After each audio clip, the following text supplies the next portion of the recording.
கடவுளும் ஆன்மீகமும் மனுஷ வாழ்க்கையில் எவ்வளோ முக்கியன்றத திருவள்ளுவர் அறத்துப்பாலில் பாயிரவியல் என்னும் இயலில் கடவுள் வாழ்த்துன்ற அதிகாரத்தில் அகர முதல எழுத்தெல்லாம் ஆதி பகவன் முதற்றே உலகுன்ற குரலில் திருக்குறளை ஆரம்பிக்கிறார். அதோட மீனிங் என்ன அப்படின்னா, எழுத்துக்களுக்கு எல்லாம் அகரம் எப்படி அடிப்படையாக உள்ளதோ, அதாவது ஆனா ஆ அப்படிங்கிற எழுத்து எப்படி அடிப்படையாக உள்ளதோ அதே மாதிரி உலகம் அப்படின்ற எல்லா விஷயத்துக்கும் அடிப்படையாக இருக்கிறது கடவுள் தான் அப்படின்று திருவள்ளுவர் சொல்கிறார்.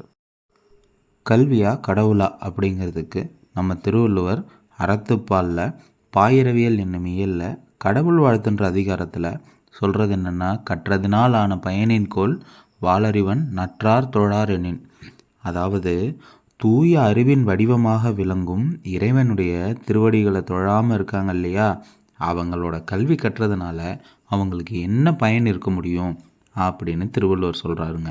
கடவுள் எங்கே இருக்காருன்றதுக்கும் அவரை தொழறது மூலயமா நம்மளோட புகழ் எப்படி உச்சியை அடையுன்றதுக்கும் நம்ம திருவள்ளுவர் அறத்துப்பாலில் பாயிரவியல் என்னும் இயலில் கடவுள் வாழ்த்துன்ற அதிகாரத்தில் சொல்கிறது என்னென்னா, மலர்மிசை ஏகினான் மானடி சேர்ந்தார் நிலமிசை நீடு வாழ்வார்.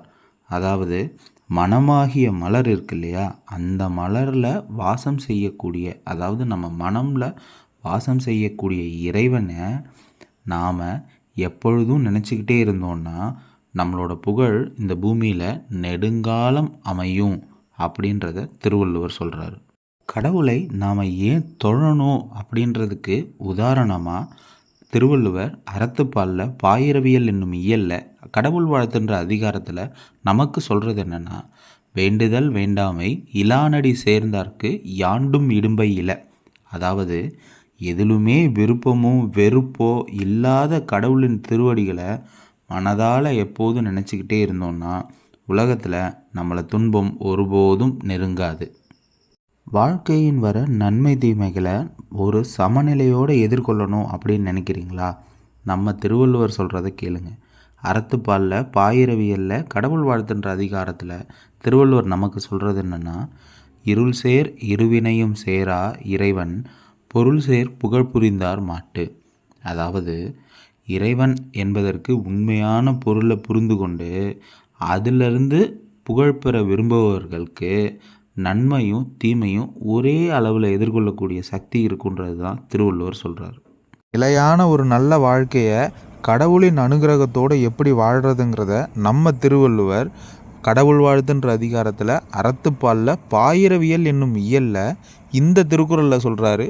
பொறிவாயில் ஐந்தவித்தான் பொய்தீர் ஒழுக்க நெறி நின்றார் நீடு வாழ்வார்.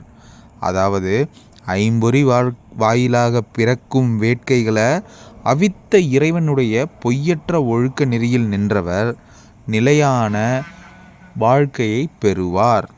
ஸ்ட்ரெஸ் ஃப்ரீயான ஒரு வாழ்க்கையை வாழணும் அப்படின்றத நீங்கள் என்ன விரும்புனீங்கன்னா கடவுளின் வாயிலாக அதை அடைய முடியும் அப்படின்னு நம்ம திருவள்ளுவர் கடவுள் வாழ்த்துன்ற அதிகாரத்தில் அறத்துப்பாலில் பாயிரவியல் என்னும் இயலில் இந்த திருக்குறளை எடுத்துரைக்கிறாரு.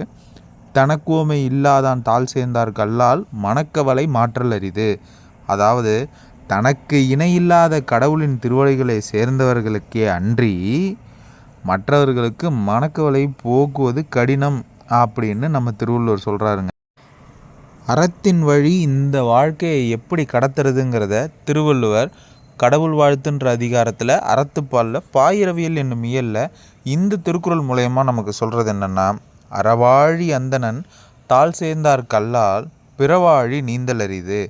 அதாவது அறக்கடலான கடவுளின் திருவடிகளை சேர்ந்தவர்களுக்கே அல்லாமல் மற்றவர்களுக்கு பிறவியான கடலை நீந்துவது ரொம்ப கடினம்னு சொல்லிடுறாரு. அறத்தின் உச்சம் யாருன்னா அது கடவுள். அவரை நீங்கள் பின்பற்றி அறத்தின் வழியாக வாழ்ந்து வந்தீங்கன்னா தான் இந்த பிறவி கடலை நீந்த முடியுங்க. த சீக்ரெட் பேஜஸ் சேனலுக்காக நான் உங்கள் யாரோ ஒருவன்.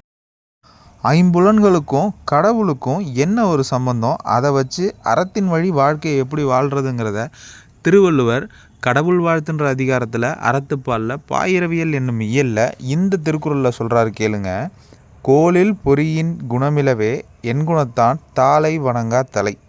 அதாவது எல்லா குணங்களுக்கும் உச்சமாக இருக்கக்கூடிய கடவுள் அவரோட திருவடிகளை வணங்காத தலைகள் இருக்கு இல்லையா, அந்த தலைகள் எல்லாம் எதுக்கு சமமானது அப்படின்ட்டு சொல்கிறாங்கன்னா, புலன்கள் இல்லாத பொறிகளைப் போல இருந்தும் பயனில்லாதவை அப்படின்றாங்க. அதாவது காது இருக்கும் கேட்காது, வாய் இருக்கும் பேச முடியாது, கண் இருக்கும் கண் குருடாக இருக்கும். அந்த மாதிரியான ஒரு விஷயமாக மாறிடும் நம்ம வாழ்க்கை. எப்போ நல்ல குணங்களுக்கெல்லாம் உச்சத்தில் இருக்கிற நம்ம இறைவனை நாம் தலைவணங்காதப்போ.